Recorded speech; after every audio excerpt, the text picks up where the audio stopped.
And so we return and begin again. I'm Bobsy. Hello. Welcome to the Invisible Podcast Issuesode 25, Part 2.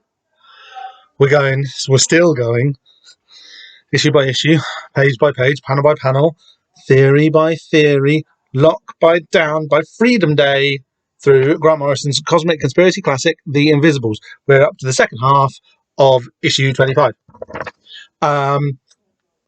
Sorry for this one taking ages to get up and out, but it's been weird, isn't it? It's been a weird year. Has anyone noticed that? Is that just me? It's been weird. This week, quick lockdown update. So, Freedom Day was the Monday just gone. I'm recording this kind of 3/4 of the way through July 2021.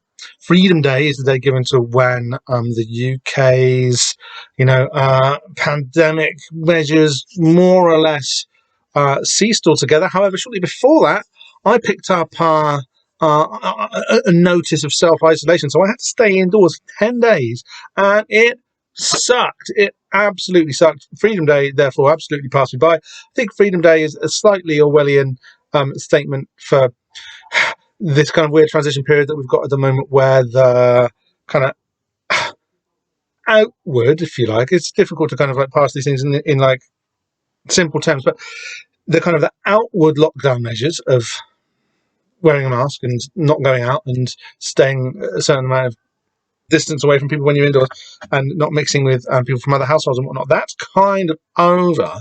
But that's only because the infrastructure for much more kind of internalized and personalized means of pandemic mitigation stroke. That feels a bit like my civil liberties are being kind of rolled out or kind of normalized across society, right? So I didn't get a ping, but through other means I was made aware of the fact that I'd come into contact with somebody with COVID-19 at work, and that was it. That was me not going outside for 10 days, and it sucked. And yeah, people aren't dying anymore, but certainly around here, everywhere's got COVID. I think it's actually maybe got a bit better in the past couple of days, but COVID madness around here at the moment. Everybody you speak to is either on a lockdown, a self-isolation, or has come out of one, or narrowly escaped one, or has deleted the app from their phone. Because they kept getting pinged and couldn't work and feed themselves in that kind of fashion. So yeah, it's really weird. And then today, Bitcoin in the news. We're not going to get into that. I'm pretty sure we're just going to crack on with the second half of issue 25 of the Invisibles. It's the Mr. 6 one. It's the Division X one. It's the 70s retro one. We're having a lot of fun with it, aren't we? I think the cat's just opened the door over there. I'm going to have to get up and change it. I could close it. No, it's fine. Oh yeah, noise alerts. Children playing Streets of Rage or something. Couple of rooms away. Neighbours having a party. It's a nice sound. And summer rain. Frequent heavy showers. All of which I'm thinking that the good vibes of it will make up for any loss of sound quality, because it's such a sound quality kind of podcast, this Invisible one. So I think it won't matter too much, but that's what the sound interference is, by the way. So yeah, but anyway, my self-isolation finished this morning. Went out and did the recycling, went out and did the shopping, went for a swim in the sea. Absolutely amazing. I've become a sea guy now. To mention the name of another Grant Morrison comic, a kind of a creepy and unsuccessful one. But yeah, that's happening. I'm a sea guy now, going swimming. Don't know about you, but I've basically coped with lockdown through the medium of beer and takeaways, and now I'm going to think, maybe I'm going to try healthy. Maybe I'm going to try exercise, and maybe that'll be better. So that's my next phase. That's my next phase. Tell me about your next phases next time. So this is kind of going to be the last episode of Issuesode of the podcast, of the Invisible Podcast. for book 1 of The Invisibles, and there's exciting news coming at the end of this episode. Issuesode, you know what I mean? It's just a stupid word. Not tea, just a few slivers of ginger and some hot water. Much recommended for when you want a hot drink, but you've had enough caffeine already.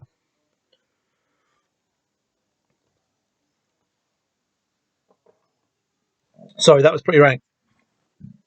So, we're at this... this guy who's been doing the seance has been kind of grabbed out of the seance by Jack Flint. It's like a detective show, it's like a cop show thing. So basically, I'm not quite sure how they got a line on this, like informant guy who's called, what's his name? Benny.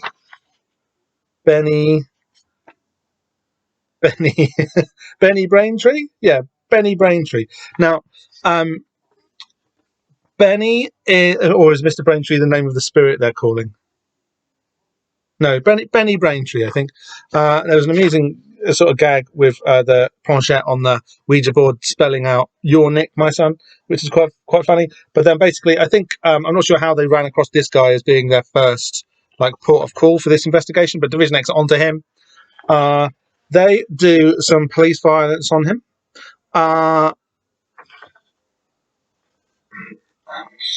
Police violence isn't good whether you like the person who's being done to or not. Okay, like if they're COVIDiots or whatever, still not okay to support police violence. If they're football hooligans, still not okay to support police violence. Okay, God bless the football hooligans, not the racist ones, but you know what I mean. But the ones putting firecrackers at their ass, those are good.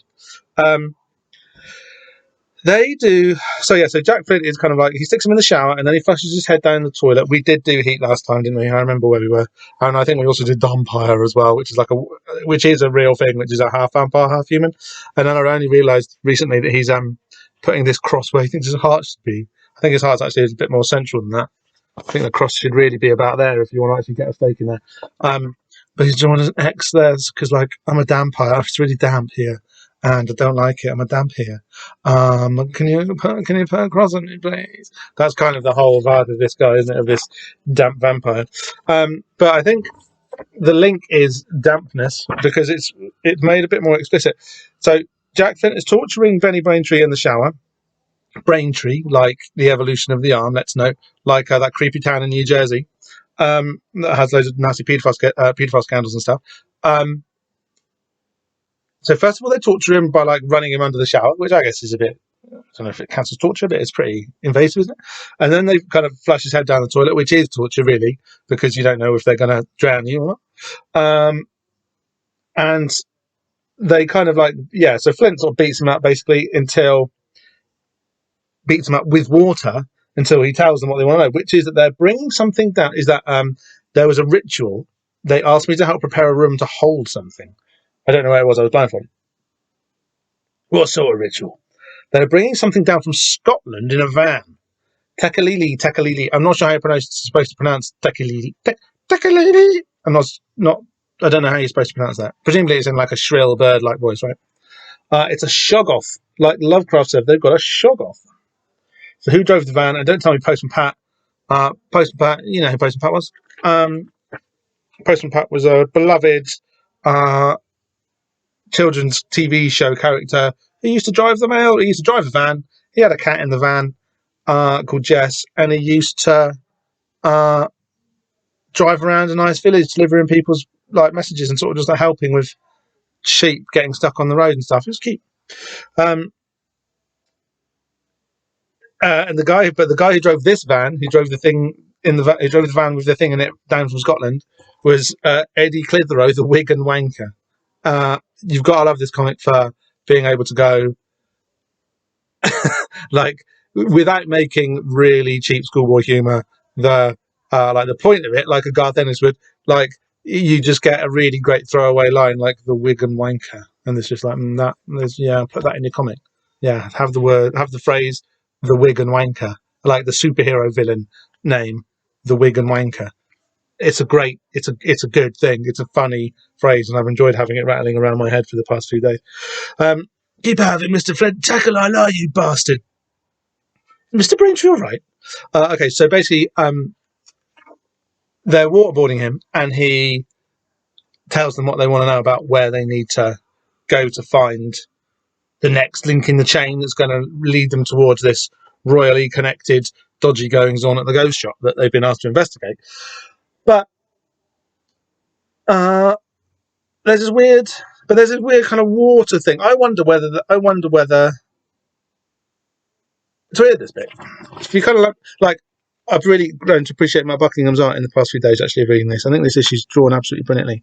But if you see here, so like here's Flint like sticking his head down the toilet, and this is him pulling his head up out the toilet and like telling him what he wants to know. And then he appears to be sort of smashing his head. And then his head appears to be sort of like in the toilet again. And Flint's walking away, so Flint's not shoving his head down the toilet anymore. And then Flint just sort of walks off. And he says he's in the hair. And when the people who are in the seance see Flint walking back, they go, Where's Benny Braintree? He was doing a seance for us. Is he okay? And there's a good line where Flint goes, he's just washing his hair in the toilet. And Gerald says, will you stop bloody bothering him, you grasping old cow? He spent the money on drugs. That's this woman trying to find where her dead husband's money went, right? But Flint isn't pushing his head down the toilet there. It's almost like his head's being pushed down the toilet by some other force. And then as she goes, and they go, oh, because he said that shocking line to them, and then he walks out. And he walks out with this like quote from like Hamlet by way of the wasteland of, by way of Lou Reed, where Flint says on the way out of the seance, good night, ladies, good night, sweet ladies, good night, good night. Now that's a line from Hamlet, from Lou Reed, and from the wasteland. But the wasteland is the one which I think we need to connect to here, because kind of the wasteland occurs in a seance in many ways, like one of the kind of answers being given for like where are the multitudes, the polyphony of voices that Eliot kind of uses within the poem The Wasteland from 1922. Famous poem, good time, read. They're all about like one of the kind of the question of where are all these voices coming from. One of them, which is frequently given, is it's a seance, and like some or a large bit of the wasteland is not only happening in a seance, which is kind of you sort of do get a feeling of that, but the whole thing is in some way this kind of like presentation of dead voices or voices of the dead. And the other kind of big like major motif of the wasteland is of death by water, right?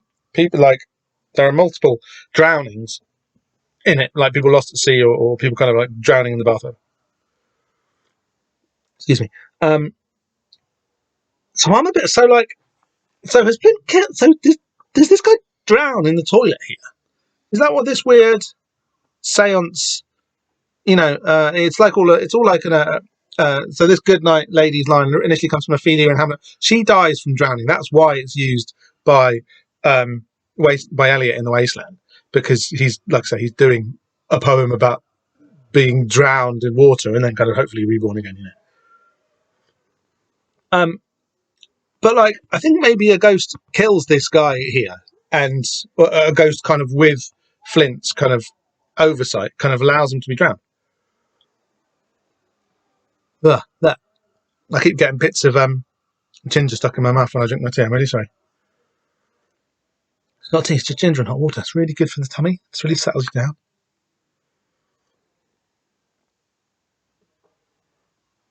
It's part of my health kit, obviously. So yeah, weird that. Weird, like, don't get, I mean, I kind of know why, you can see why Morrison's kind of thrown in this, like, wastelandy section. But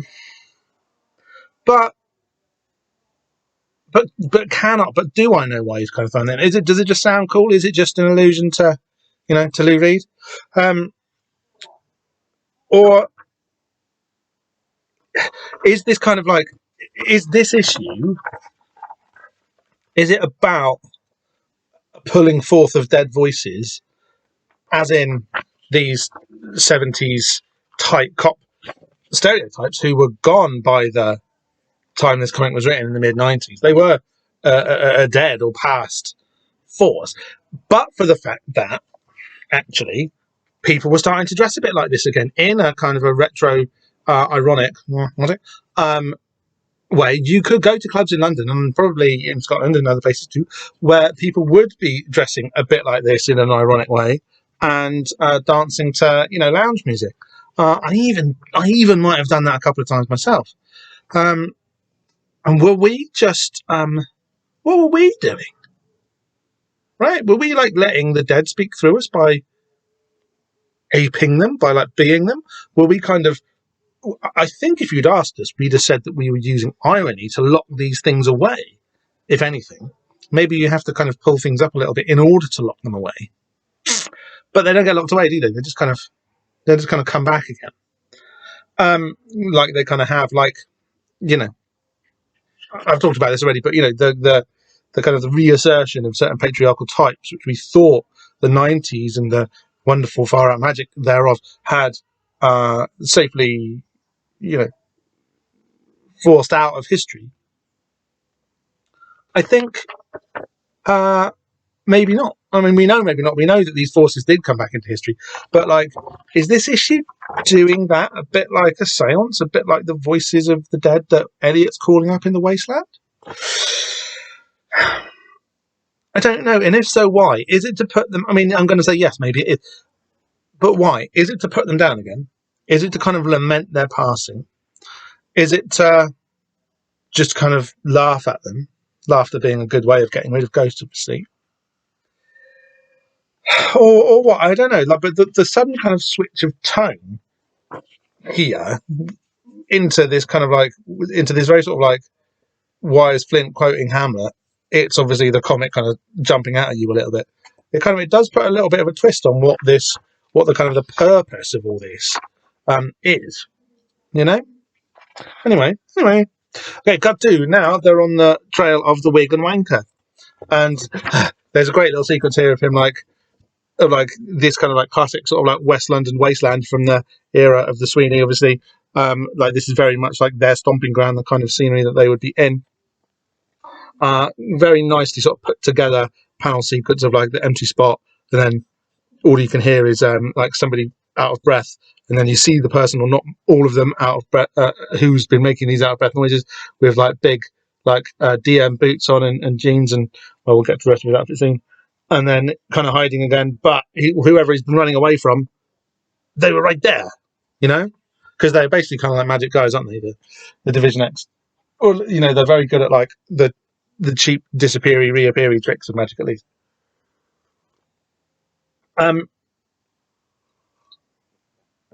And Mr. Six is saying, apparently they're calling you the wig and wanker, Eddie. I wonder why. It's been a long time, Eddie. Remember when you and your little National Front friends managed to sail a Viking grave ship into the dreams of that poor immigrant family? So that's where, right, there's quite a lot of water imagery again in this episode. Again, like we've got the splashing of the... Oh, sorry, just put my tea in. It's not tea.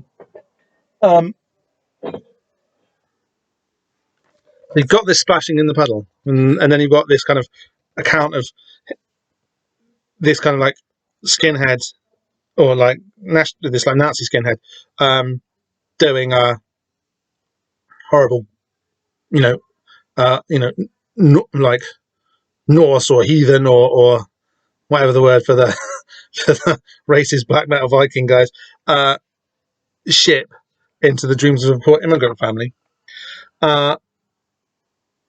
And this is the guy here. So he's dressed. Yeah, he's kind of like, again, this is a type which by the time this came out in the mid 90s, this was a type that had disappeared and was kind of going through this like process of if anything, like this racist skinhead type was being kind of moved out of the culture, and what traces there were of him were being radically recontextualized as either like like early like scarf out, like that was the kind of side of skinhead culture which was being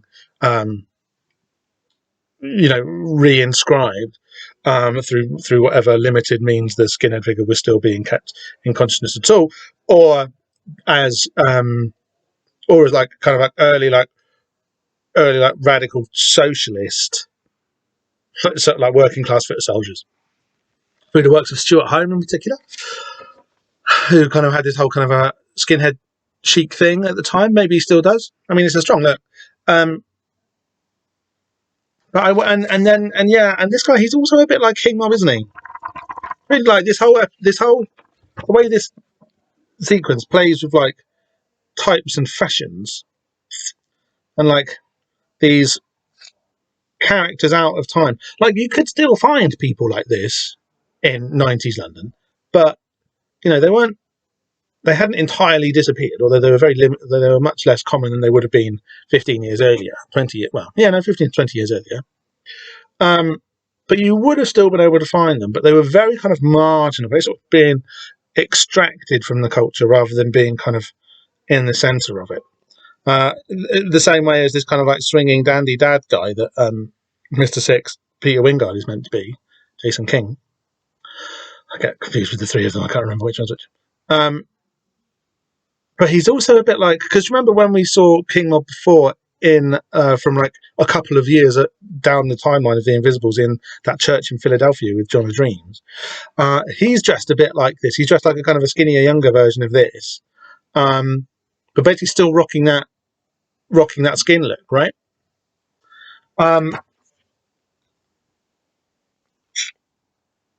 It's just weird. So this is like a kind of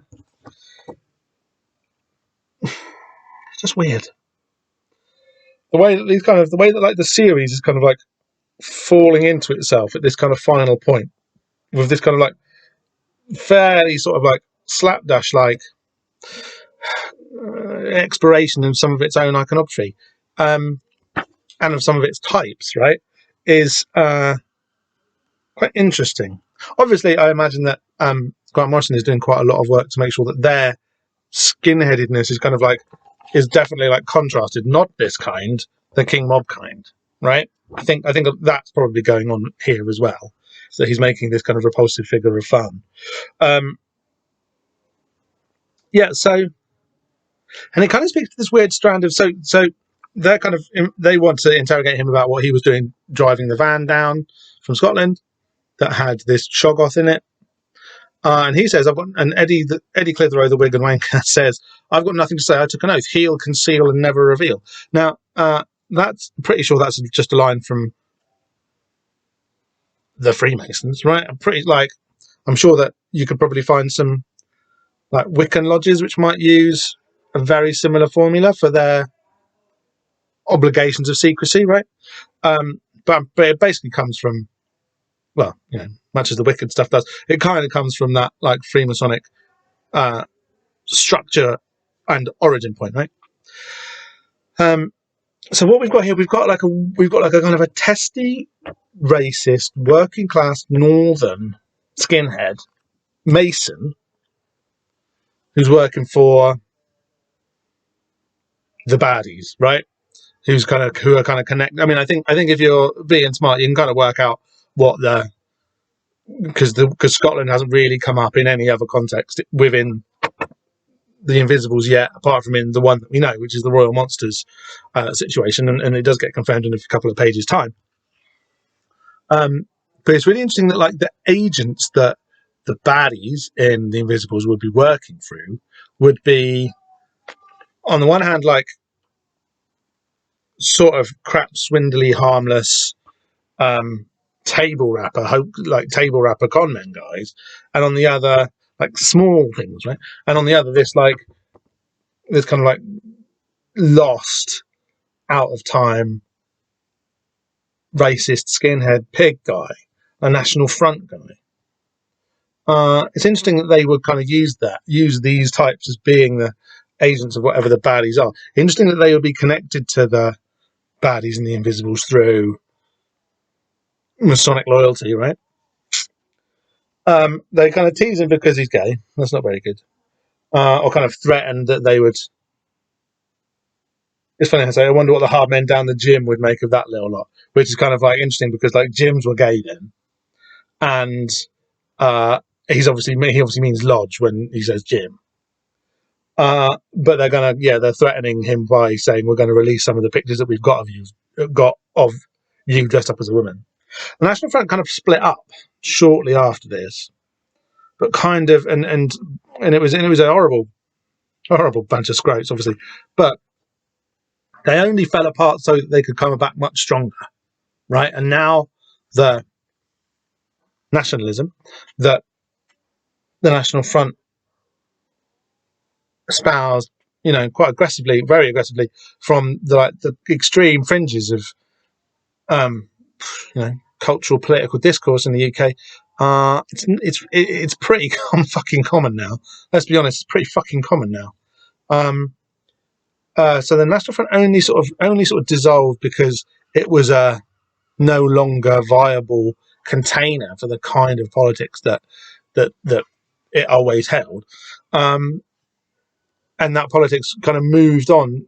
I guess it went dormant or kind of like reorganized for, this is 1996, so for a decade, I suppose. For the rest of the long 90s, I think that kind of lay dormant. But then towards the middle of the 20s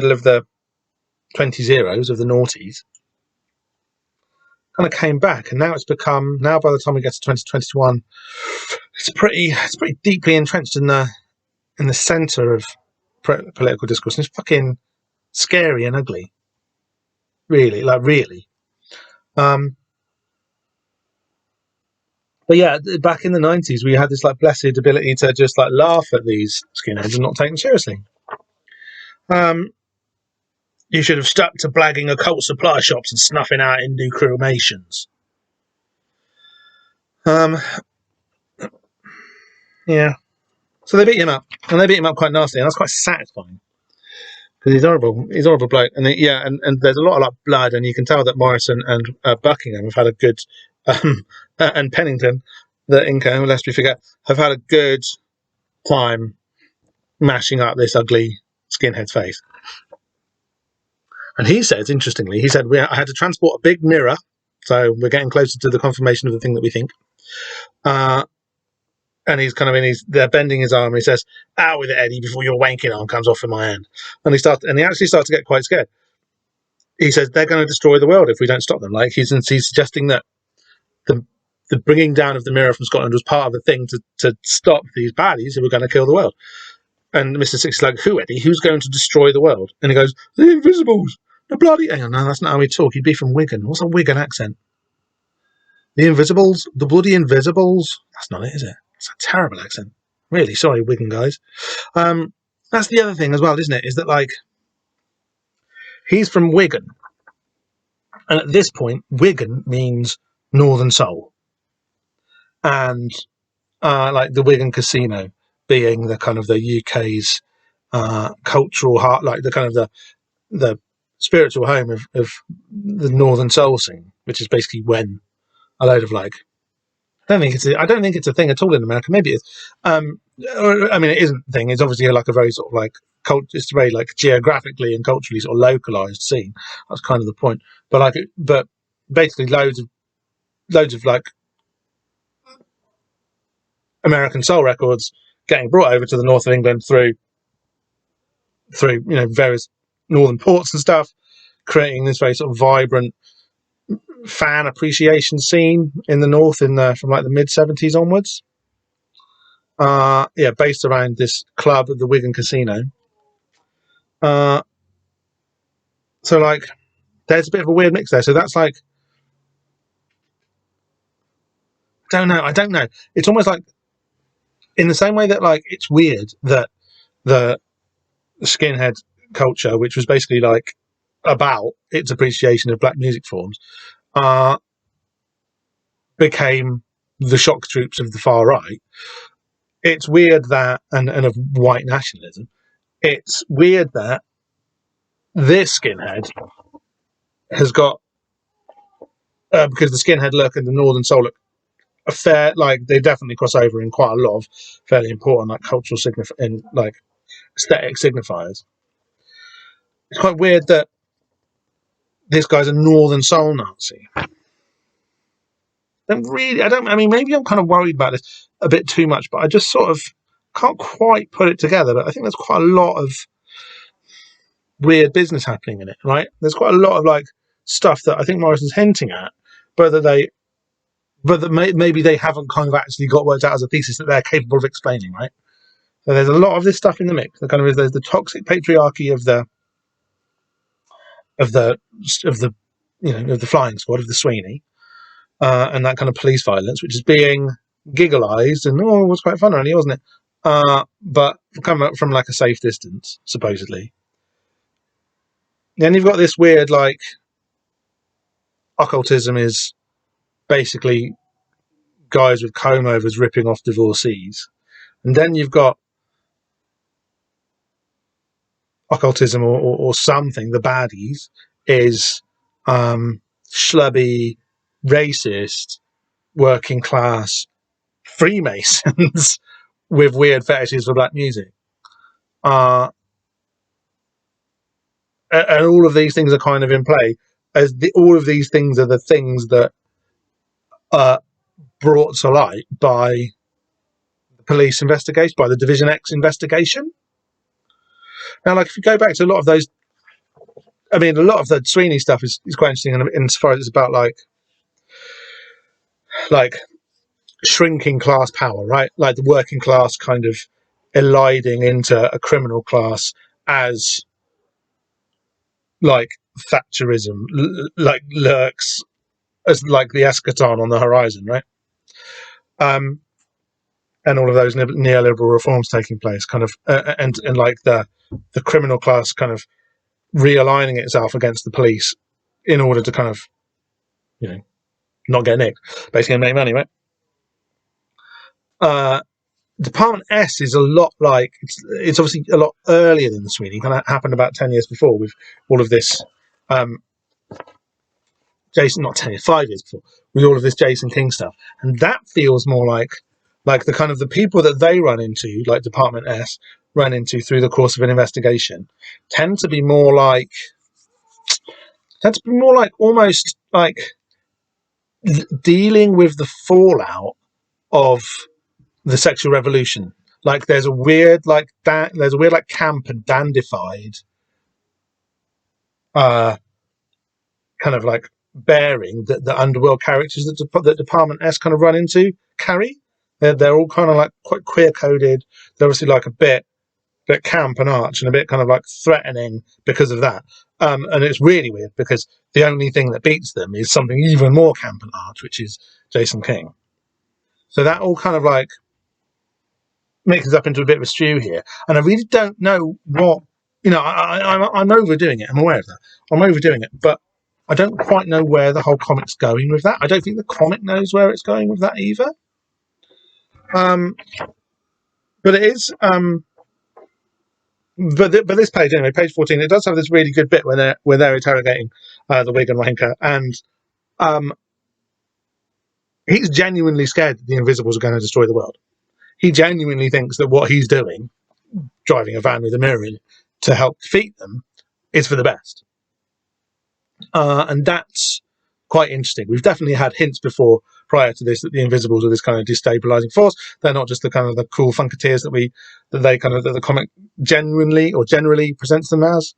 But this guy's really scared of them and of what their philosophy of chaos and bringing about the end of the world so that we can all, evolve into star children. He's really scared of that happening. I mean, he is a piece of shit, but he's genuinely scared. He genuinely thinks that they're the baddies, which is quite interesting. And then the name that he gives them of like who paid him to bring down the mirror is a name called Quimper, who we're going to meet on the next page. The next page is actually just an advert for Dampire again, which is why I don't feel so bad about having spoken about it twice, because it does actually pop up in the issue twice. How does it appear here? I mean, I don't know. I'm drawn to this kind of vague correspondence between this kind of red circle thing on the Wig and Wanker's arm and this red cross on the Dampire's sort of like slightly heroin chicy chest. So all of that's quite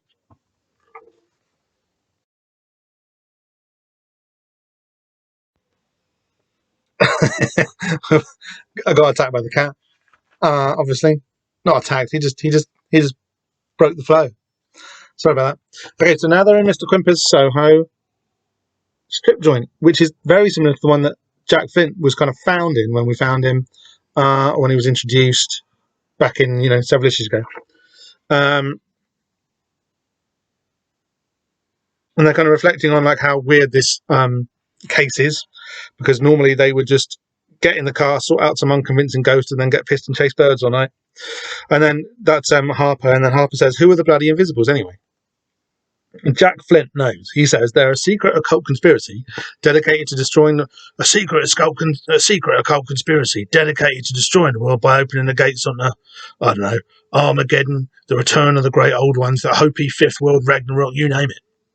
Either that, or they're the ones out to stop it happening. Ooh. And then Mr. Six chimes in, "No one knows who they are. Perhaps you're one of them, George. Perhaps we all are." And then there's a great line. There's a great. So Flint then goes, "Marvellous. So who are all my secret brothers and sisters, and whose bloody round is it?" And there's a great bit where Mr. Six says, "They're invisible, Jack. You wouldn't know them if they were sitting in front of you drinking a ludicrous cocktail. And it's your bloody round." Which is great. And then, very kind of ominous, baddie introduction here, just this kind of ankle-eye view of Mr. Quimper coming into view. Mr. Quimper here. Not the first time we've met him. That's a little bit of a, like, cast your mind back. We have actually seen this guy very briefly in the comic before, but you won't know that.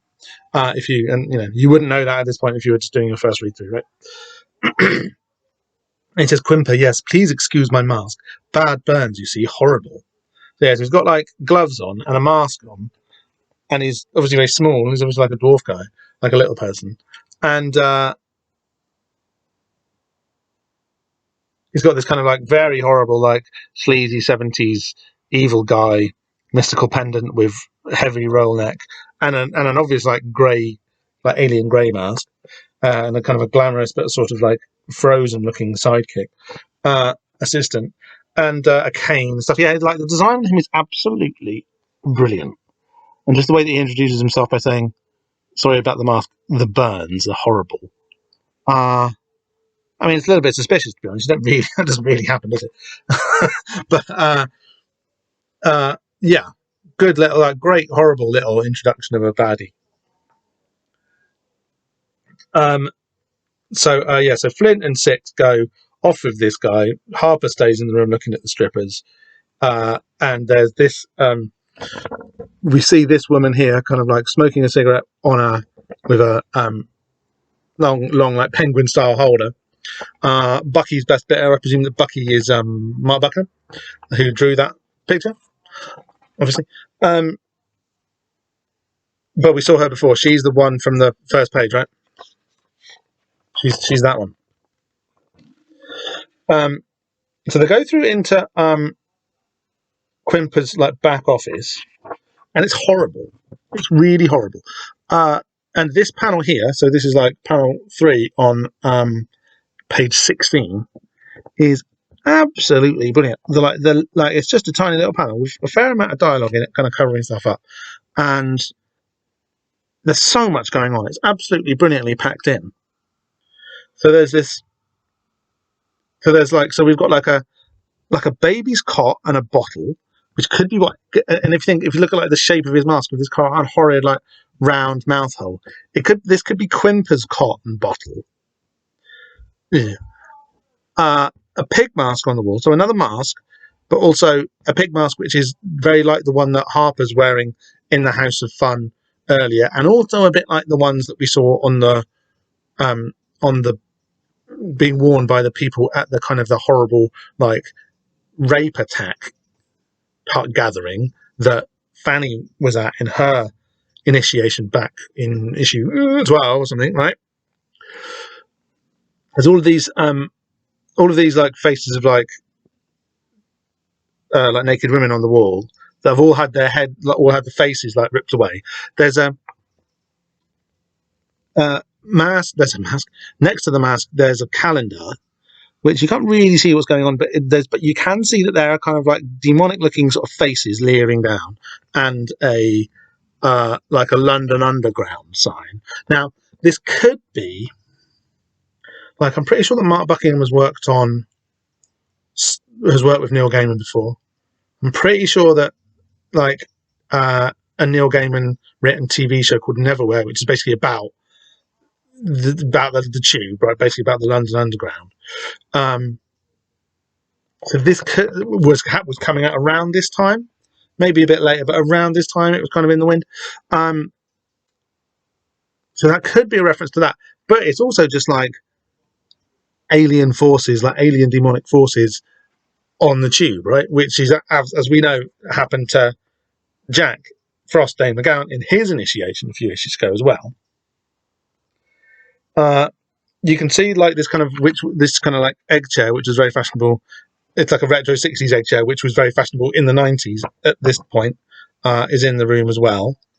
Egg chair. And there's basically, and yet this panel doesn't feel packed or difficult to read. There's absolutely tons going on in it. And Mark Buckingham has made the whole thing just fit and feel really effortless. It's absolutely fantastic art. Like it's really it's really great. And actually, from this point on, if you start to look a bit more closely at like Buckingham's abilities, they're really strong. Like this grin back on the previous page with Harper's face there. Don't know if you can see that. Like it's just effortless. There's a real kind of like a really like communicative cartooning quality to Buckingham's art, which isn't really a style that we've seen in Invisibles before. You know, it's always been quite like we're doing proper drawing, but here he's not. He's much more kind of playful and like light with his pencil. And in fact, this could well be Mark Pennington who's kind of helping out here on the inks, but it looks great, and you really kind of start to notice how well everybody's body language is kind of like drawn out, and how much detail he manages to get in and then just kind of communicate with like very little kind of effort. Feels really great. Just like the art's really good, basically. And yeah, Flint is kind of like noticing this cot and is like, that's weird. That's a horrible thing to find in the back room of a Soho strip joint, especially with this incredibly creepy man in here. So they're asking about a mirror that he might have had, and he said, yeah, I used it for a film. Because I've been known to make short films for a specialised clientele, connoisseurs, nothing to be ashamed of. He's basically making porno films for specialised clientele. And there was a mirror in one scene, and they got rid of it afterwards. Because he's not fond of mirrors. Because he's all disfigured and here.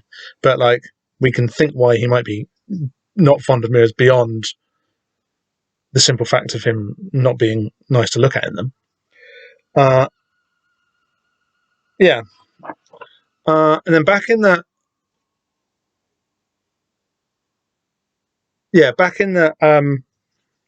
other room back in like the main room of the strip club, Harper is obviously being left, and now this woman that we saw from earlier and who we saw earlier is going over and talking to him, and she basically this is page 17. He's drinking limey beer, which is very much a new thing at the time. So limey obviously is a slang term for British people, but like drinking a beer with a bit of lime in the top. That was very go ahead in the 90s. Wouldn't have. I really don't think it was a thing at all in the 70s. So this is quite a nice little nod to this isn't happening in the 70s. It's happening now. Apart from all the stuff with like Father Ted, we know it's happening now. But like you could be forgiven that everything about Division X is just this kind of 70s kind of like pantomime that they're almost like stuck in, but they're not. He's drinking limey beer, so he is still a 90s guy. And yeah, and his haircut isn't even that weird, unfortunately, for the time. You know, people did do that. So she sneaks him. So she gives him a tape of one of the films that Mr. Quimper's been making. That he was just talking about this specialised clientele. She said she just like lays it all out while Harper's trying to look down her shirt and stuff. they've got a flying saucer from Scotland. They're making films. They're making girls do it with aliens. Tracy from in here was half mad when they found her. She kept talking in this horrible little baby voice about the hospital lights and the coats with blood on them. White rubber coats, she said, with nobody in them. And the flying toys, she said there was. And then somebody, and then she gets interrupted by, I think, the black woman who is Mr. Quimper's like blank and scary assistant. But all of the stuff she says about so like pornos where girls are being forced to do it with aliens, and hospital lights and coats with blood on them, white rubber coats with nobody in them, and flying toys. Like toys we've come up with before as being potential conduits for like the invisibles and the baddies kind of like ways of working. The description that she's giving of the white rubber coats and the blood and stuff is very much like what Miss Dwyer was kind of confessing to Jim Crow, who she thought was her dad. Confessing to the mug, which she thought was her dad, a couple of issues ago, or one issue ago. It's all kind of coming together, and it all very kind of neatly ties into this kind of macro 90s conspiracy myth theme of aliens kind of like doing it with people, right, for reasons of genetic research or of, we don't know why, but like, and there's a lot of theories. The theories is the point, but that's a thing, right? It's a trope from conspiracy lore that aliens don't just like come around and take you off for a fun time in this place, in the flying space saucer in the spaceship, but that they, they're kind of they're involved in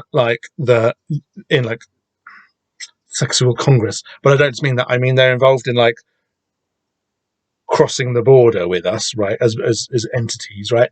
And maybe because it's the 90s and genetics is suddenly a thing that people talk about now, maybe there's genetics involved. Maybe they're using human DNA to spice up their own DNA, which has grown weak and withered over time. It's all very it's all quite dodgy. is what it is. It's all quite dodgy. Is what it is. Okay. And then they kind of scarper after that point. But this girl's giving him a tape. Now, I don't know how, and they're saying, pornos? That's what she said, Gov. Birds having it off with aliens. Christ, they're outside now getting into the car. Christ, you hear something more disgusting every day. I'm just going to read this out. I thought spit methadone was the worst. You get these heroin addicts at the clinics, right? And they vomit up their methadone dose, then sell it. The author of this comic comes from Glasgow. No further comment. So this is probably when like methadone therapy kind of became a thing, like mid-90s. I don't feel like it was much of a thing prior to that, and I feel like I could be totally wrong, but I feel like I remember a lot of controversy about methadone management of like the 80s heroin problem being a thing that was quite kind of in circulation in discussion at this time. And obviously these kind of like urban legends about like, junkies, like, because you have to go to the clinic, they watch you do your methadone to stop you from taking it away and selling it. But obviously, you can pick it up again and sell it on again, I presume. Scotland. Is what I'm saying. Scotland. Doesn't happen down here. Scotland. I'm sure it does happen down here. Or it did, But I don't like these things. I don't like these kind of like reactionary, like urban legends about how the implication here is that like stupid liberal do-gooders managing somebody's heroin addiction rather than just banging them up and close it, and somehow like nicking the dealers and shutting down the international drug trade is, do you know what I mean? It's like the Jack's obviously a fairly old school copper. He's not going to be a wilting lefty like I am, but this kind of like junky horror story has a bit of an ideological purpose behind it. It's not just, oh, did you hear this? Have you heard this gross thing? It's have you heard this gross thing which points to how corrupt society's become in its efforts to actually manage the problem of addiction rather than, just being tough on crime or whatever. Yeah, I don't like that. I don't like, because I'm a lefty. I'm a wilting crap lefty. Special branch turn up. They hold them at gunpoint. Is it special branch? No, they're special branch, isn't it? He calls them no. Later on, they call them special branch bastards. They hold them up at gunpoint to get the tape. So they must have been watching from in the club to get the tape off them. There's no sign of anybody. There's no sign of anybody in the club who kind of was spying on them, but they must have been watching Harper quite closely for her to have noted her giving him the tape. But yeah, these are maybe the same guys that even came and activated Jack when he was in a very similar, if not the same place, when he was first introduced to Komikbuke. But he hands over the tape at gunpoint, and Harper's like, "What's you doing that for? Governor, I don't do that." And then they have a brief altercation with the special branch, although it doesn't look like they're going to kill him. Right, so this special branch guy is going, he's wondering, so Harper goes, "Governor, what are you doing?" And the special branch guy goes, he's wondering what his last words are going to be. And then they kind of, judo, sort of take them by surprise. But it does look like the special branch guy is actually going to execute them. Now, he's got the tape. He's obviously, you can see him, you can get why he would just point a gun in their face and say, "Give me the tape." But then to actually be like, "Now you've given me the tape, I'm going to kill you." That's like, okay, hang on, that's quite hardcore, isn't it? And they escape in the car, which is what they do. "Step on it, George, bastards!" And then they're back at, okay, and then they go back to their hideout, like Division X headquarters, whatever it is, with the dartboard where George did his magic before throwing random darts and then joining up the dots to see what it spells out. Crown it. We know that crown means corona, don't we? Did I say that before? I hope I did. And loads of just piles of old newspapers lying around. It's a weird, it's a weird headquarters they've got, really. They sit down and watch the video because they didn't really hand over the video. He handed over the video of Father Ted that he was watching earlier on. So it all links up. The Father Ted thing wasn't just a random cultural reference. It was an actual plot point.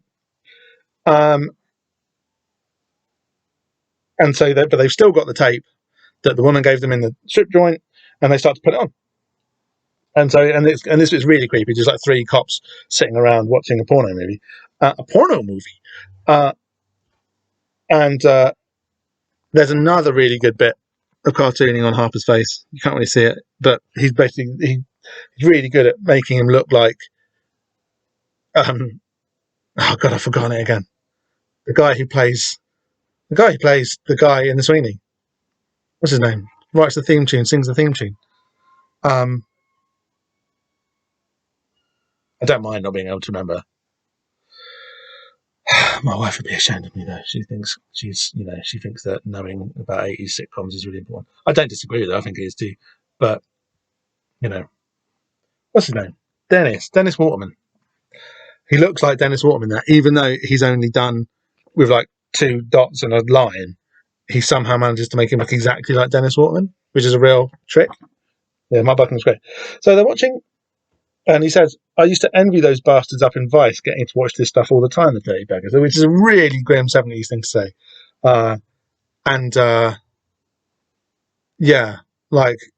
People who do that, people who have to watch confiscated child porn tapes as part of police investigations, those guys kill themselves all the time. That's not a good job. And then the thing starts out like a nature documentary called The Queen of Hearts. Oh man, I meant to look up. Okay, I think I did look this up ages ago when I was doing the research for the first half of this. I think she was called. I think Diana was called the Queen of Hearts prior to her death. So I freaked out for a bit, thinking that Diana didn't become known as the Queen of Hearts or the Princess of Hearts, whatever it was, until after Tony Blair said it at her funeral, which would have made this weird predictive thing here super far out crazy. But I think I think that was in the press as just like one of like Diana's kind of like nicknames. Just imagine the ultimate predator, the ultimate deceiver, the ultimate camouflage. And then suddenly it cuts from being this weird, like some like lions going, I guess that maybe this is kind of like used as a way to, I don't know, was that, I mean, on the one hand, it looks a bit like it's just been taped over something off the telly, which is why it would maybe suddenly cut from nature documentary to like sexy times. But was that like a thing? I don't know. Anyway. But this is really creepy, the kind of the opening like David Attenborough narration with this kind of like scary, sexy lion thing here. Makes me think a lot of Sarah Palmer watching the nature documentary with the lions eating the wildebeest in Twin Peaks Season 3. Imagine the ultimate predator, the ultimate deceiver, the ultimate camouflage. If that isn't Sarah Palmer in Season 3, hiding in skies, right? Anyway. And they're like watching this, but they're weirded out by this. They're like, you what? And then it kind of switches to this bedroom scene. A predator which has disguised itself as the entire universe. It's all around us, breathing, waiting, hiding in everything. Just it, George. That's Ghislaine Maxwell. That's Ghislaine Maxwell. It's really creepy. She basically, on the video they're watching, this stuff the kind of the narration keeps going on to page 21 about imagine the moment when it strikes. Imagine the dread and the terror of that moment when it drops its disguise. That moment when all that we see and know begin to change and the beast is revealed in its awful nakedness. Bride of the Beast, see the 5 suns in his mirror. I think that's a reference to the 5 suns of because it's, the 5 suns of like, the Mayan cosmology that, or was it Aztec? I'm really sorry for getting mixed up. From Fanny's thing, right? She talks about the 5 suns in the start of her arc. The 5th sun is like the one that we're in now, which is where the star demons, who are the Tsutsumi, who are Orlando, the baddie from way back, remember, when they attack. But also there's like a part of that dramaturge, just drama, is mythological drama, is the moon goddess is intimately involved in the 5th, in the kind of in the manifestation of the 5th sun, and that's the moon child, remember, right? So basically, yeah, and this is Princess Di. Remember I said about how weird it was that when I was using this comic to tell the future, I should have just kind of gone a bit more like, there's going to be something about a conspiracy about Princess Di thing is going to arrive in the month when I read this, which was June 2021. And obviously in June 2021, there was that big reveal about how the BBC did trick her into giving that interview, which kind of, anyway, that is really weird that happened. Like this comic did predict that. So although my prediction wasn't bang on, that was just me misreading the comic's ability to tell the future, not the comic couldn't tell the future. It is really weird. And she's being basically like, not raped by, but kind of assaulted by and given over to be raped by the Moonchild by Ghislaine Maxwell. It's really weird, this sequence. Like, this is a properly like, it's really kind of grim anyway, because it's just this kind of like really casual and sort of horrible assault of a woman who's made up to look like Princess Di. But I think it is Princess Di in the comic, right? I think Harper thinks that it's a woman who's done up to look like Princess Di because it can't really be Princess Di. But I think in the comic it is meant to be really her being raped by this guy who we know from the Royal Monsters issue, who, as we know, lived in Scotland, was obviously brought down in a van and is now making aliens doing it with Princess Di movies.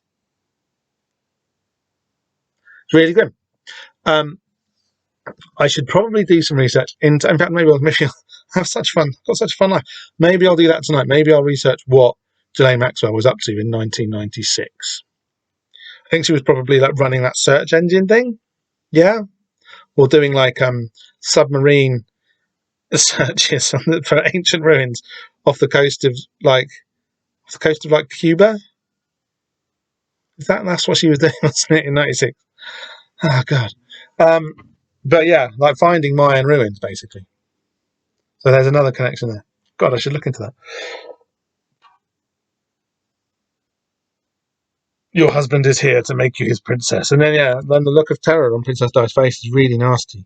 This whole 2-page sequence is absolutely brilliant. It can tell the future. And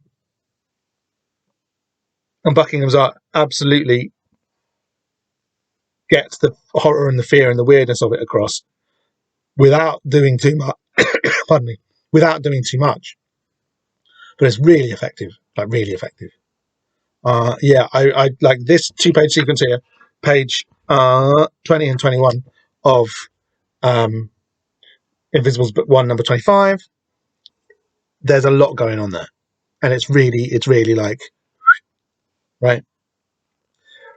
On the next page, it's an advert for Bloody Mary by Carlos Esquerra, R.I.P. and Garth Ennis, legend. I feel like the meaning of this. I think that she looks a bit like Princess Di, right? I think that's what this means in the context of the issue. I think she looks a bit like a kind of a badass cyberpunk, if she'd grown older, Princess Di. Ass kicking for the Lord or whatever, in a post-apocalyptic world. I've never read this comic. I bet it's rubbish. Well, no, it's probably fine. It's Garth Ennis and Carlos Esquerra. It can't be that bad. And like, it's weird, isn't it? Esquerra's work never quite worked in America. Just didn't quite work for some reason. He is probably one of my favourite artists of all time. But I also think that it's basically just having this kind of like symbol of like no nonsense holiness here. I think it's just stopping this page from leaking any further into the world. I think that closing it over and having this crucifix and this no nonsense nun, and this kind of evocation of like a badass, Magdalene type figure, or indeed Virgin Mary figure, red and bloody of hand. I think that kind of seals off some of the malignancy that's leaking out of this 2-page sequence here. Not just malignancy, but like literal future shaping energy. I think that's quite good magic, right? Over the page, and they go back to where they were at the start, right? So they're back to this kind of speech that this woman from the strip club is giving about, early like Iranian cosmology, right? Early like Zoroastrianism, Ahura Mazda and Ahriman and all that kind of thing. This panel's brilliant. This kind of like establishing shot of the streets of Soho, where the strip club is. It looks exactly like all of this rubbish. Really reminds me of the way that London is covered in black bin bags in Jack's initiation in the first 4 issues of the comic. And it feels exactly, and it's just freaking perfect. It's just exactly what Soho looked like back then. It's exactly right, and it's not. I think time probably has changed Soho quite a lot. I haven't been there for ages, to be honest. I think time probably has changed it quite a lot in some fairly key ways, but this is exactly what Soho looked like in the 90s, and it's probably exactly what it looked like in the 70s. Do you know what I mean? Like, I think that lack of, I think that's an interesting thing that this panel is doing, which is probably quite difficult for us to get perspective on from up here, but that this could easily be, a shot from an episode of The Sweeney in Soho, or it could just have been a shot in 1996 in Soho. I think time had frozen on these weird street corners that Soho has. Quite effectively. The whole creation was nothing. The whole creation was nothing but a cage devised by Okhmazd to trap the forces of evil where he could destroy them. That's when the battle started. Okhmazd created the first trap, created the concept of restriction. The forces of Ahriman struggle for liberation. Which side are you on? Do you know? Now, obviously, this isn't. We find out here, but this isn't being said by this woman. She's being remote controlled by Mr. Quimper, who's in a limo driving away. He's kind of elsewhere. They've missed him. The midget Scarpa governor. Where will you be standing on the day of the coronation when the gates come crashing down? Remember crown it. Remember the royal stuff. Coronation, corona. It's not my fault, guys. The comic tells the future.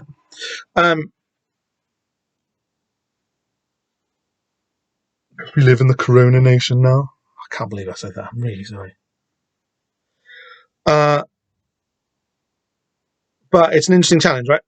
Ahriman creating, who's meant to be the goody, remember? Creating the first trap, created the concept of restriction. The forces of Ahriman struggle for liberation.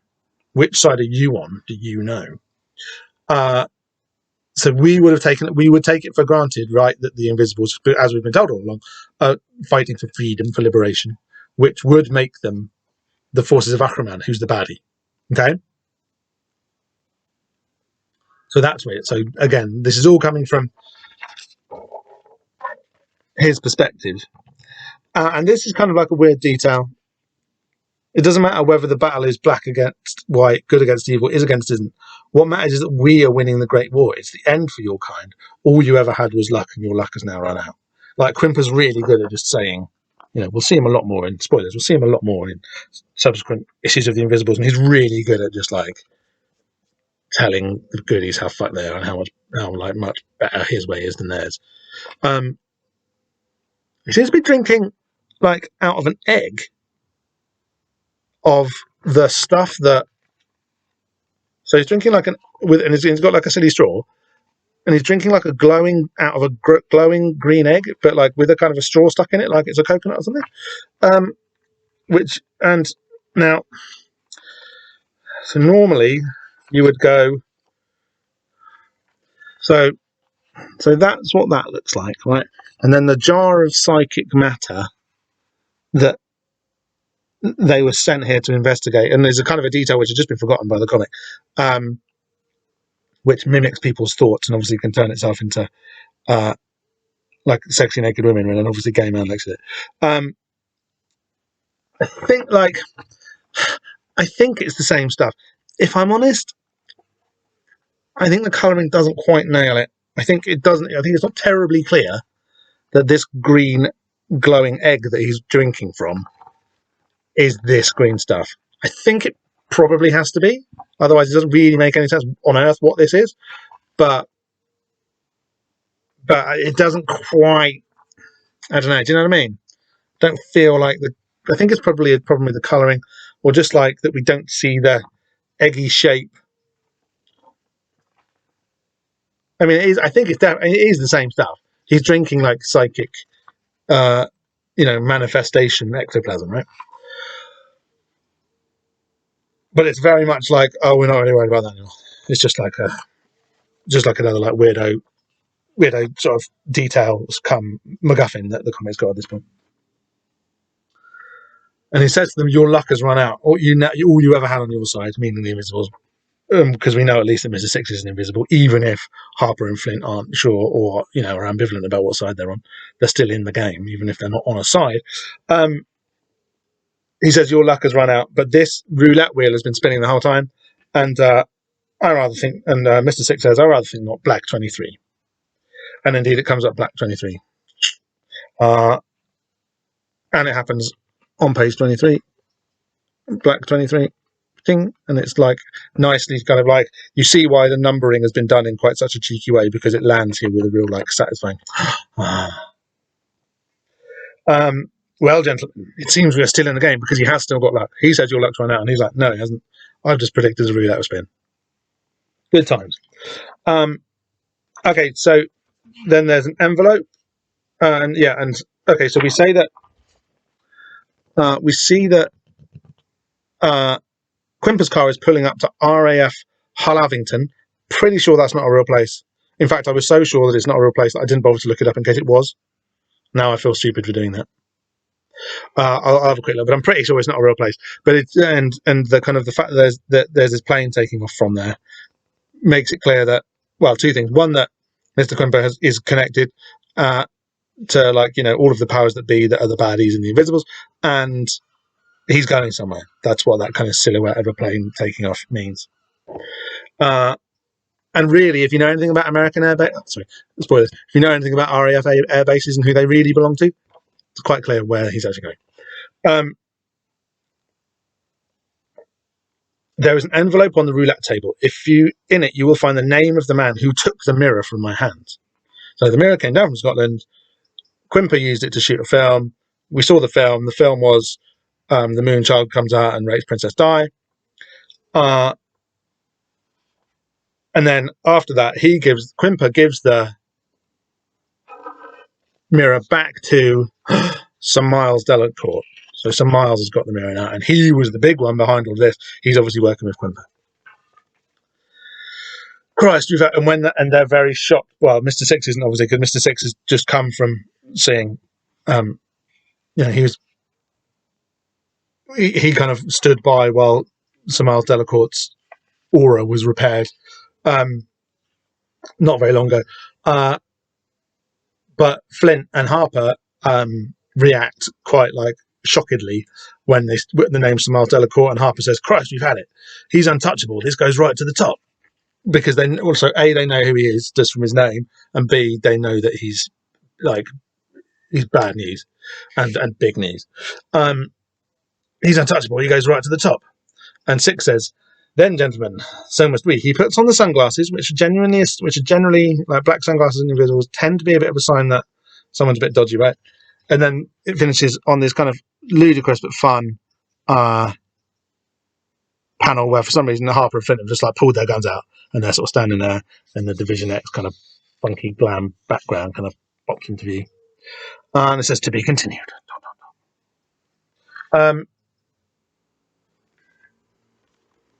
Lion or ram? Lion or ram? That's the end of bit one of the Invisibles. Sorry, I've got an itchy eye. That's the end of bit one of the Invisibles. The letters page is really good.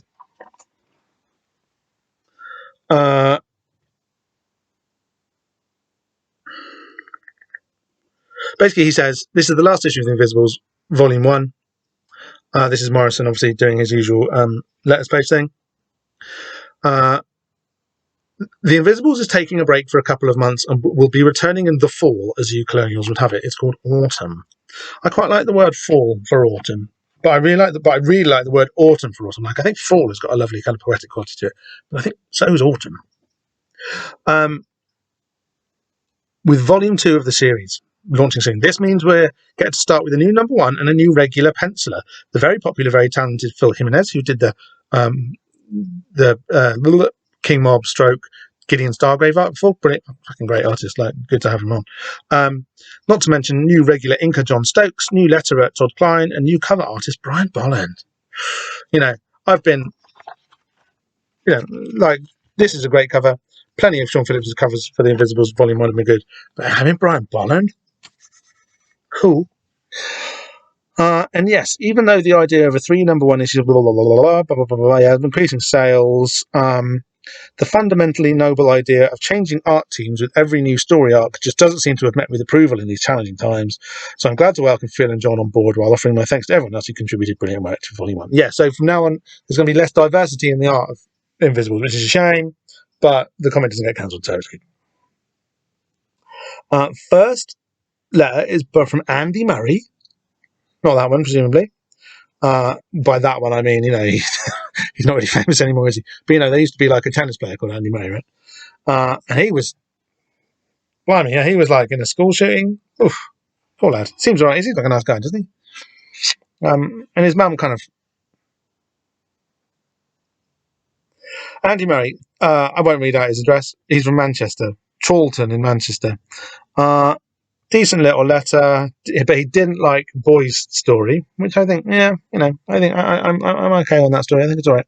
I can see why you would be like, this story doesn't fit, but no, I quite like it.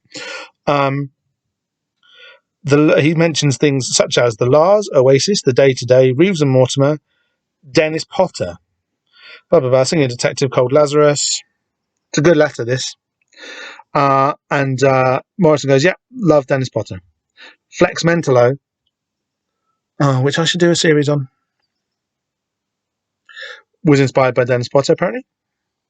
Blah, blah, blah. Sorry that the Boy story didn't work for you, but hey, it was nice to do some hip-hop research and, didn't want to do another thing about Oasis. Fair enough. Okay, then this one's brilliant. This letter is one of the best letters of any letters page has ever had. And I mean, like, it's a bit... It's exactly, basically, it could have just been written by Grant Morrison, it sounds like. The guy's name is Superblade, and I'm going to say that Superblade is a super name, and cool for him for having such a good nickname. From Liverpool, England, UK. Liverpool again. Important connection here, not just as Dane's hometown, but for all of the other stuff that we discussed with each other, right? But it's just great. I don't want to read it all out, because that's not kind of how I'm going. He does mention the Blue Tones, though, which is strikes a bum note now, because if you go back to them, you're like, this was a boring band. This was a boring band. I think I saw the Blue Tones live a couple of times when I was back then. And I used to, I'm not going to pretend I was too cool to like the Blue Tones. I did like them. But they were a boring band. I'm not fucking joking. Not enough people reading your comic. What can I say? The world is full of twats. I'll shoot them. I'll shoot all the fucking Sun readers because they're missing out on a bunch of hard fuckers that call each other things like little wankers. A scatty superhero who says fuck a lot and uses words of the finest Scouse caliber like shite.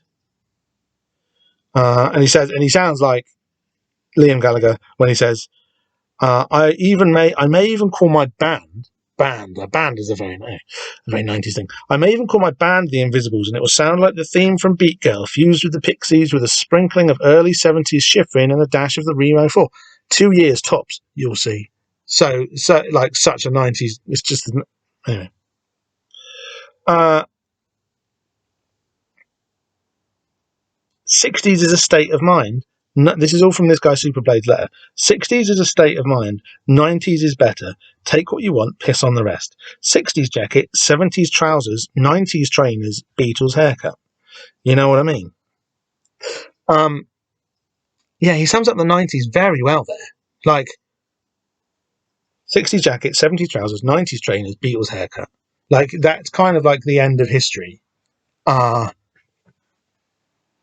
In a fit, which kind of still sounds quite cool, right? 60s jacket, right.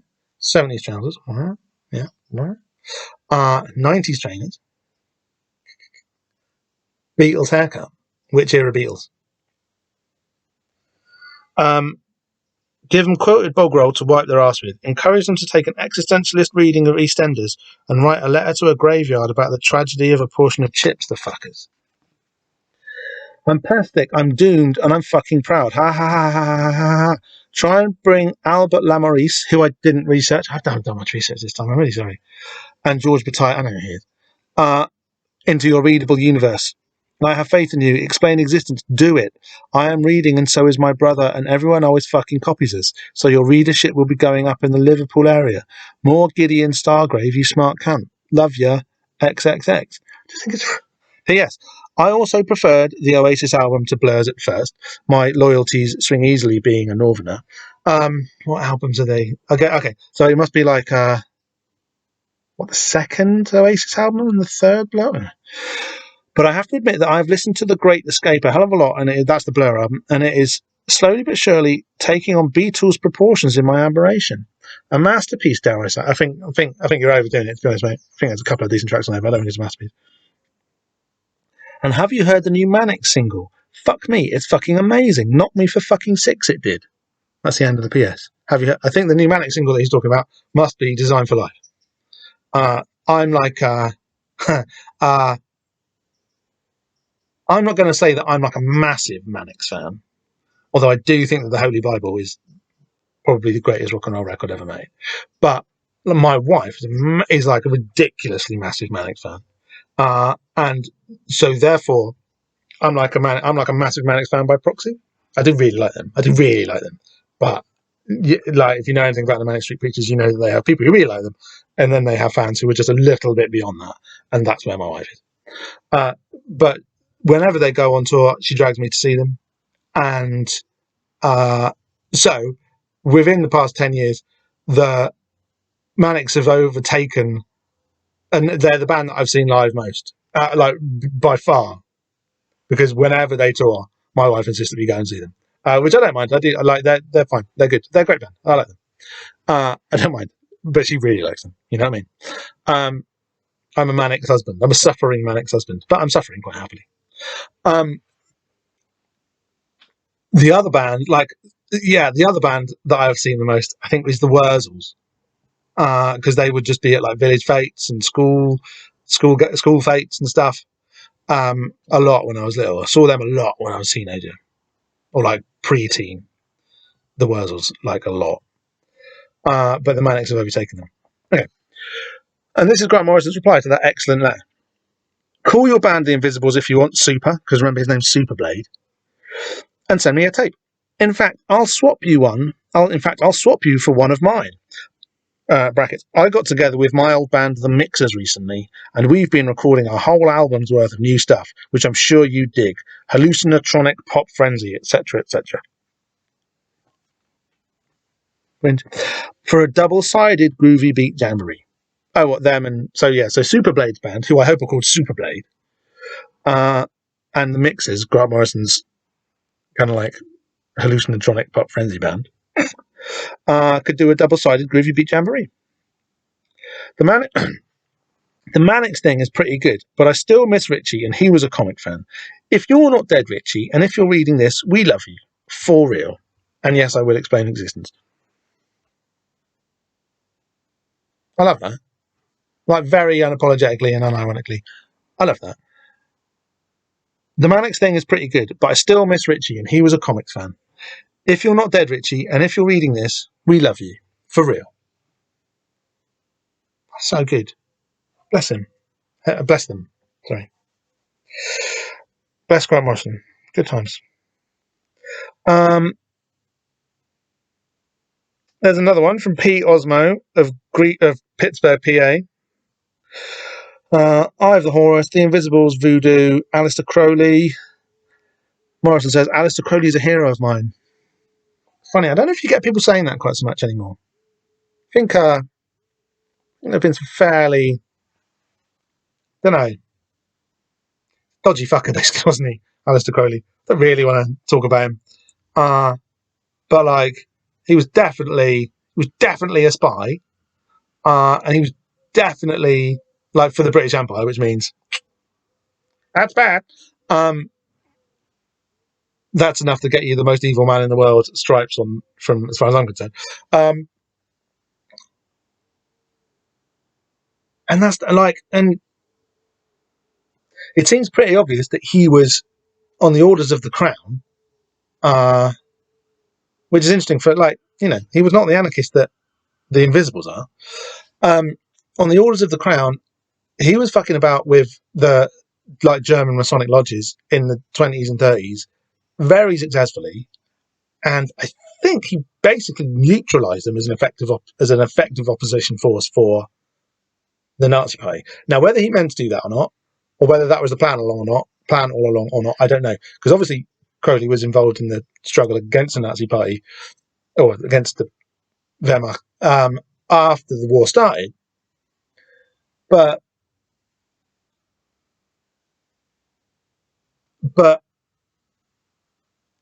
wasn't he kind of involved in them coming up in the first place? Isn't Thelema and Nazism, aren't they fair? Like, they don't, like, there's nothing in Thelema which says you can't be a Nazi, is there? Do what that well. Yeah.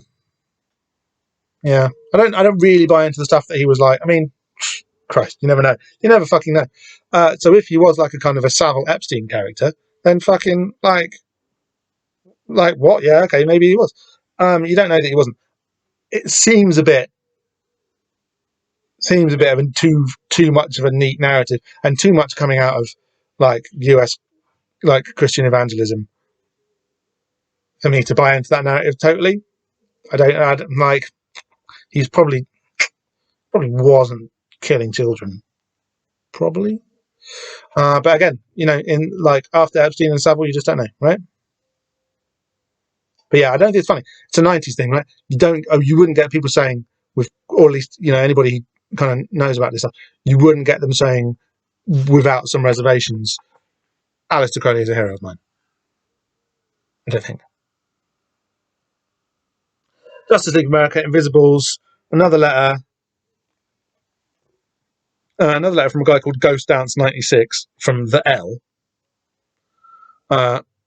which is a fucking great name again. So between Ghost Dance 96 and Superblade and P. Osmo and Andy Murray, the names in this letters page are pretty fucking on point. I'm sure you'll agree.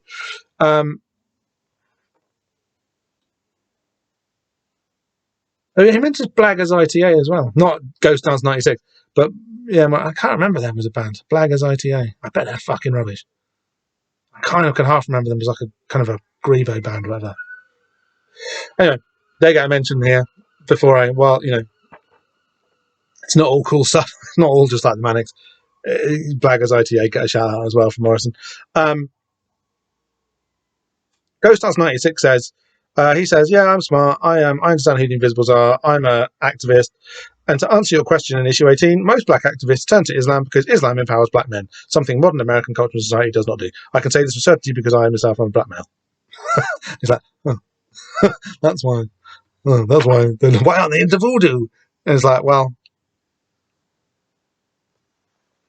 because Islam empowers black men. Next issue, Volume 1 begins with a bang. Several bangs, in fact, as we meet Jolly Roger, find out some of what's beneath the New Mexican desert, and catch up with what King Mob and Ragged Robin have been doing to each other. Oh, saucy. To pass the time. Sex, violence, and books you can drink in Black Science, coming to your town soon. So that's the next issue of The Invisibles. Book 2. Be there. There's an On the Ledge thing from Stephen T. Siegel. Genuinely, the only funny thing I can think of to say about Stephen T. Siegel is the thing that everybody says, which is that, is it Steven Seagal? Is it Steven Seagal? Yeah. The Russian people trafficker guy who did some action movies. Louisiana Deputy. Funny place. I think this On the Ledge column is quite boring. He's trying really hard to make himself sound clever. And he's kind of just like he's talking about the Johari window. I'm going to read out because this is the trying too hard to be clever bit, and I kind of, as somebody who does a lot of that myself, I'm going to give him a help here. Today's lesson from the Johari window, a dry, rather uninspired tool that nonetheless teaches us an important lesson about the 4 kinds of self-hypnosis. What if it's dry and rather uninspired? Why are you talking about it? Create your own window by drawing a square and dividing it into 4s. So this is like a pre-runner of like chaotic neutral, right? Well, not pre-runner because they were around then, but like we have chaotic neutral quadrant stuff now, right? Chaotic neutral, you know what I mean? Chaotic, authoritarian, neutral, top, middle, bottom. The vertical, create your own window by drawing a square and dividing it into 4s, quarters. The vertical center line divides you from others. The horizontal line divides what is known about you from what isn't. This gives us 4 possibilities of self. 1, the open self. You know it, and so does everyone else. I'm a writer. Stephen T. Seagal. You're not. You're an action movie guy. 2, the blind self. You don't know it, but everyone else does. He's an egomaniac. 3, the hidden self. You know it, but no one else does. I'm a serial killer. And 4, the unknown self. You don't know it, and neither does anyone else. The basic concept is the more that you exist in the open self area, the healthier a person you are mentally. And then it kind of goes into this kind of what sounds like a very made up anecdote about how he got a load of people to write down something that nobody knows about you, and one of them was like, I'm a killer. That's just like, Dumpire. So this is the list of other Vertigo comics that are out this month. Dumpire, Stillborn, while we're here. A tormented young man learns that he is the product of an unnatural mingling of human and vampire blood and embarks on a horrific journey of self-rediscovery. A springboard prestige one-shot for the upcoming ongoing series by Nancy A. Collins, who wrote Sunglasses After Dark, with fully painted art by Paul Lee from Amazing Fantasy. Fair enough. Vampire, stillborn. Mama didn't want you, but you were stillborn. Wow. Do you think that Cannibalox were beaten to that pun by Nancy A. Collins of Vampire fame by 2 or 3 years? Other stuff you could get. Preacher still coming out. House of Secrets, which is what we've just had the blurb for from Steven Seagal. Whatever. I think it's just a Sandman spin-off, not interested. Preacher Special, Saint of Killers, with Carlos Esquire as art. R.I.P. Quick Guy. Swamp Thing by Mark Miller. The Invisibles, obviously. Yeah. Not much else coming out. I won't worry about it. This is quite interesting. Essential Vertigo, Swamp Thing #1, presenting black and white reprints of the incredible multiple award-winning issues of the Swamp Thing by writer Alan Moore. So the colour reprint, the colour on those issues is really good. Tatiana Wood, off the top of my head.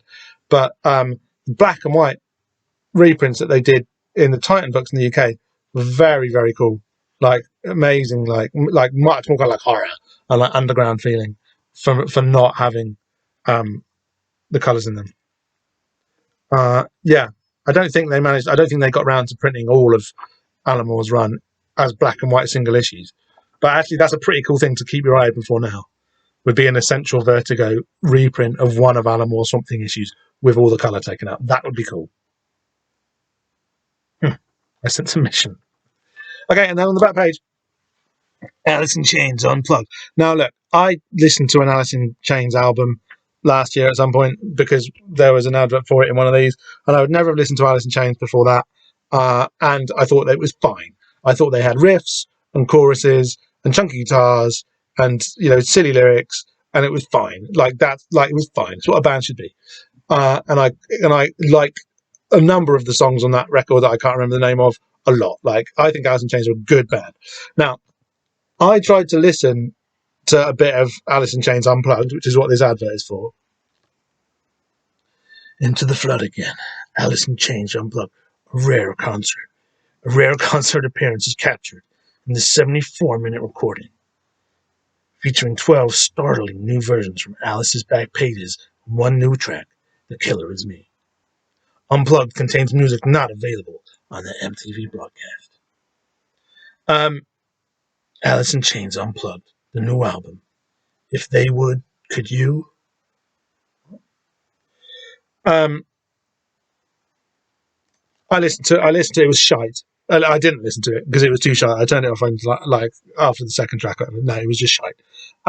If ever, like, and I've been banging on a lot about the Cobain event, right, as being this kind of like extremely disruptive force that American rock and roll had not recovered from at this point.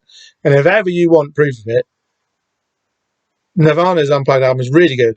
Alice in Chains Unplugged album, I don't know how good it is because it was too shit to listen to. And I feel like that very straightforward comparison validates everything that I've been saying about the Cobain event having been such a disruptive and destructive thing for American rock and roll. So there you go. I've been listening to a bit of Nirvana recently just to annoy my daughter, and it's really good. Like, it's really good. That guy could hold a tune in a bucket. That's the end. So I'm taking a few months off the Invisible Podcast. In much the same way as there was I remember there being at least a couple, 3 months between this issue coming out and Volume 2, Book 1 coming out. Volume 2, Issue 1, or Book 2, Issue 1 coming out. Now, when I started doing the Invisible Podcast, I had to go and I grabbed a bunch of Invisibles comics from my mum's house, and frankly, we've come to the end of them. So I've got to go back west to go and get my Volume 2 issues, right? And I think I know where they are, but and I'm worried that I'll break the magical mojo if I don't read my old issues. I mean, I could obviously just go and read. I could go and pick up an issue for a couple of quid, presumably. but I don't want to. So I'm going to have to wait until I go back to my folks' place. I'm 43. To go and get my old comics and bring them back so that I can read them because I'm superstitious about not using my old issues, right? So that's one reason why I'm taking a break. The other one is because there was a break between book 1 and book 2 coming out, so that seems fitting. The other reason that I'm taking a break from the Invisible podcast for a couple of months is that I think I found what might be an interesting way back into Twin Peaks, or some of the remaining Twin Peaks material that this format would work okay with. So I'm going to try that. And we're going to try that for the next couple of months. It's going to dovetail with some stuff that me and the rest of the Diana gang are doing. Check out their Gelatinous Cube podcast if you haven't been. Do. It's amazing. I've given them 2 lists. Bless you both. Love you. But yeah, having a couple of months off, but we're doing a Twin Peaks one instead. And really, if you want to know what's going on with the Twin Peaks one, I've spent quite a lot of time thinking about how I'm going to do this new Twin Peaks one. And most of it has been about the hat. And I bought the hat today, so it's happening. Okay? That's it. Cheers for watching. I've gone on for an hour and a half or something, for God's sake. Cheers for watching. Cheers for listening. Thanks for coming on the Invisible podcast journey for the Invisibles book 1. We will be back. I'm definitely not stopping because I love doing this. And reading these things through has been really helpful for my mind. Cheers for watching. Love you lots. See you soon. Bye.